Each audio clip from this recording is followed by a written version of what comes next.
যারা নতুন নতুন বিদেশ আসে তাদের কি অবস্থা হয় আগে ভিডিওটা দেখে আসেন, তারপরে বলতেছি বিস্তারিত। محمد قام صلاة. إقامة إقامة في ولا ما في؟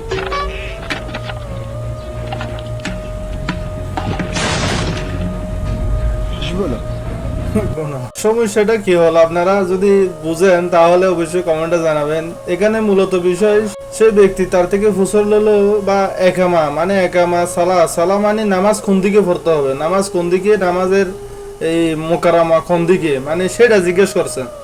একামা যদি ভাষা না বুঝে এই অবস্থায় সে মনে করছে একামা চেক করতেছে মানে একামা আছে, সে দূর আছে। আর আরবি মানুষটা কি বললো মানে ইসবাক মানে এটা কি কারবার, মানে এটা কি সমস্যা, এটা দূরকা দিল, মানে এটা অবাক। তো তার মানে এই যারা ভাষা না বুঝে, যারা নতুন বিদেশে আছে আসলে তাদের জন্য খুব একটা মহাবিপদ ভাষা না জানলে।